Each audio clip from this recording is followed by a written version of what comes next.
This is Akashvani. In the program Money Talk, now we bring you a discussion on India, a solution to global supply chain issues. The participants are Maithili Bushnur-Mutt, economic analyst, and Rajesh Lake, anchor. The B20 summit in India brought policymakers, business leaders and experts from across the world to deliberate and discuss the B20 India communique. Maithili, the B20 works to deliver concrete, actionable policy recommendations to spur economic growth and development, and I would like to draw your attention to what the Prime Minister said, that India is the solution for all problems and holds an important role and place in building an efficient and trusted global supply chain. So, would you draw inferences from this and talk about how India can be an efficient and trusted global supply chain hub? Well, I would certainly agree with the second part of it, that we can be a reliable and responsible part of the supply chain. But as far as India being a complete solution, it's a little bit of wishful thinking. It's a dream that we could aspire to. But a complete solution, given the kind of world we live in, I don't think any country really can offer a complete solution. But certainly when we come to talk about global supply chains, we are far more responsible than perhaps countries like, say, China or other authoritarian regimes, because once India is part of the supply chain, we are a democracy, we have the rule of law. So there is no question really of India suddenly turning around and say, sorry, we're not going to allow this, at all, manufacturing or export of this. So the world has realized, particularly post-COVID, when we saw the computer chip shortage, etc., that relying on any one country overwhelmingly is always a big mistake. So now that countries are and companies are looking at the China plus one kind of alternative, I think India has a huge advantage to show that we are responsible partners and companies and countries can rely on us.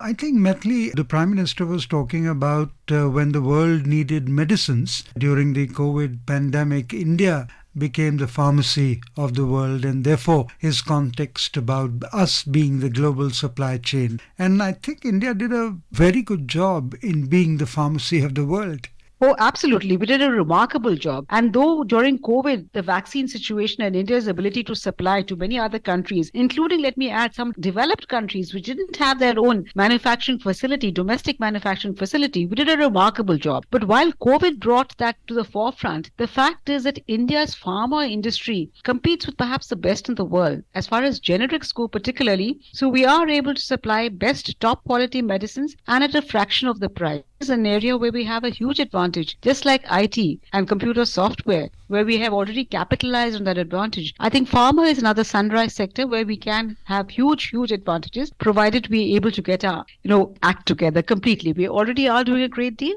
We need to further work on it.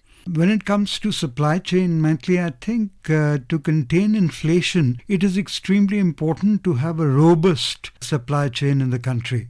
Well, yes, within the country, most certainly. Talk about global supply chains. Every country first looks to its own domestic needs and then looks at the rest of the world. That is true not only for India, but also true of every other part of the world, which is why when we are seeing right now, like when food prices were rising, cereal prices were rising, the government also imposed certain restrictions on the export of non-basmati rice, similarly in the case of onions. And this is not surprising. This is what every country does. So I think one should not cavil at that. But the idea is that in normal situations, global supply chains are the way of the future. And to the extent that India is part of the global supply chain, I think the rest of the world has reason to feel reassured that here is a reliable partner. So I think that is the focus that the government is trying to kind of emphasize at the moment, because the first round of global supply chains, unfortunately, we missed out on. China was very much there, but we were not there. But in the second round, we hope to be there and prove that we are more reliable than many other countries in the world. So how can India be the important place in building an efficient and trusted global supply chain hub? What can we do to be a major partner? Well, the first thing that we can do, and which we have been trying, is to ensure that ease of doing business. I think that comes first and foremost. We've improved dramatically, but we still have a long way to go. But part of that, I think, is because we are a democracy and we have to carry everyone along. So as we saw in the case of the land acquisition bill, which the government really could not get passed despite its majority, because there were some reservations in some parts of society. So the answer really is that we'll have to keep working at it. We have the advantages in terms of, the demographic dividend, in terms of skilled labor force, their ability, the language is a big advantage that we have because English-speaking people are so many. So we have many, many advantages. But the fact is that when you have a democracy, things move a little bit more slowly. But the positive part to that is that when they move, they're not reversible. So it is completely unlikely that you could have a situation where suddenly you can find that, businesses are turned away. It's a slow process, but it's a work in progress, and we have been working very steadily towards that goal.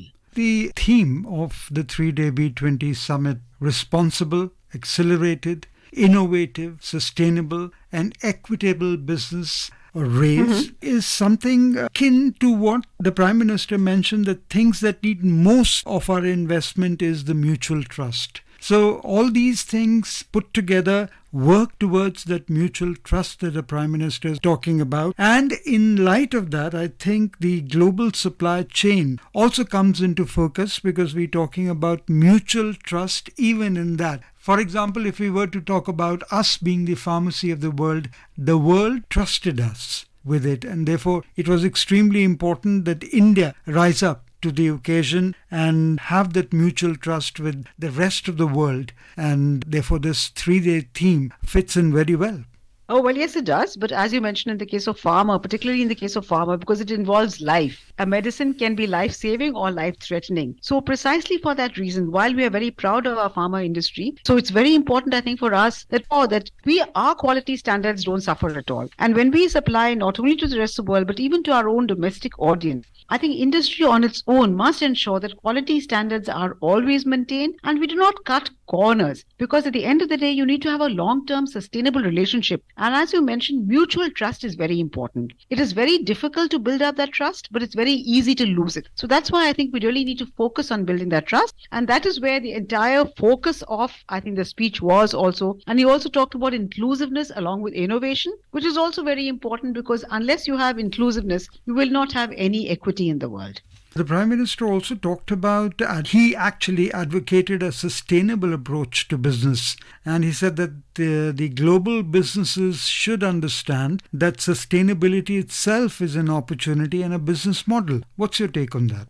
Oh, well, absolutely. Because as we are seeing with climate change and extreme weather events increasingly happening all over the world, it's very clear that unless you have sustainable development, that development will come to a very abrupt end. So I think it's important that all of us think in terms of sustainability. And this is where I think the Western world in particular must be responsible, not just a mouth, say platitudes, but also be willing to share the cost. It is not that the developing world, including India, has any reservations about the need to do something about climate change, but it's simply that we do not have enough resources. Unless the rest of the world, the Western world, the advanced world, which benefited by being first movers in the entire industrial development process, unless they share some of the blame and some of the finances for cleaning up the environment, I think we will not progress very fast. So sustainable is very key to any kind of development that the entire world can hope for.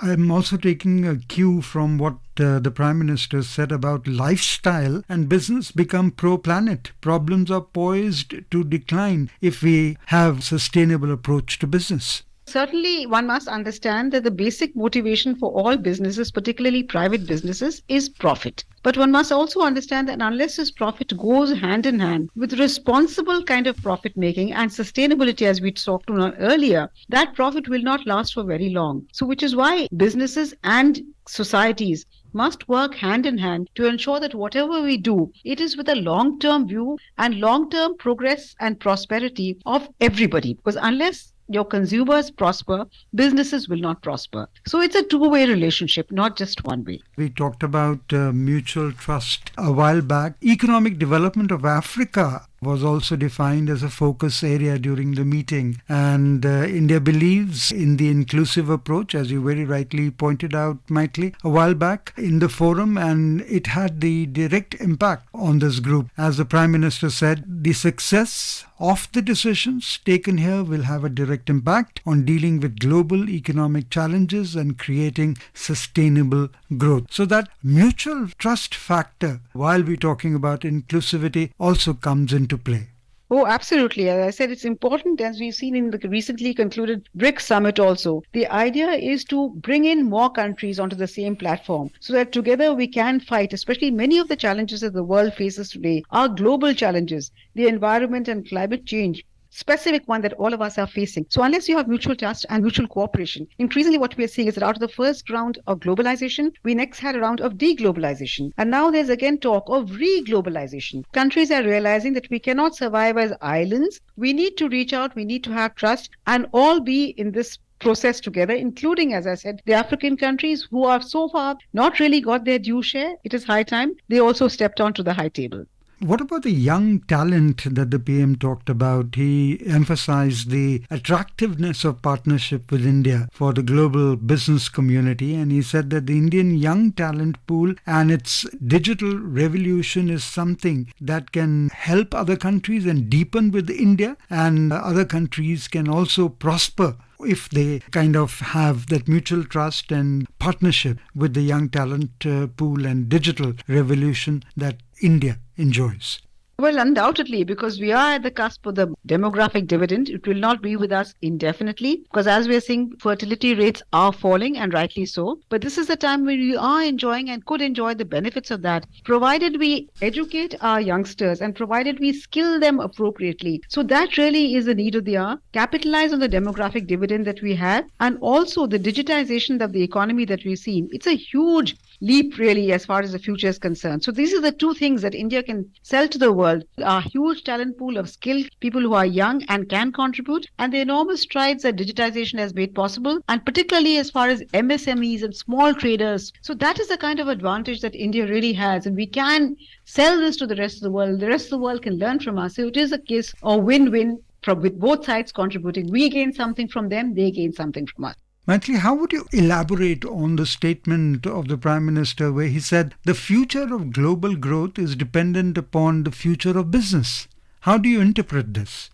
Well, certainly, since it is businesses that generate jobs, and jobs, as you know, are the key to not just living standards, but also to aspirations. So I think it's important that businesses play their share, but I wouldn't say it is businesses alone. I think businesses, governments, societies all have to play their role. But because it is businesses, increasingly we're seeing it is not possible for government to give jobs. In fact, government is moving out of many areas where the private sector should step in and can perhaps perform a better role than government. So businesses are very important. So while businesses also share a responsibility, I think civil society and governments also, there's no part, I think, of society that doesn't. With businesses, I would think of them as equal partners, frankly. He also said that one needs to go beyond the brands and sales. Now, this is a very strong statement that PM made, and a very relevant one at that. He said that as a business, we also have to focus on creating an ecosystem that will benefit us in the long term. Of course, needless to say, it is due to the policies implemented by India in the last few years that there are no constraints. The middle class is also giving momentum to India's growth. So it's extremely important for creating an ecosystem that will benefit everyone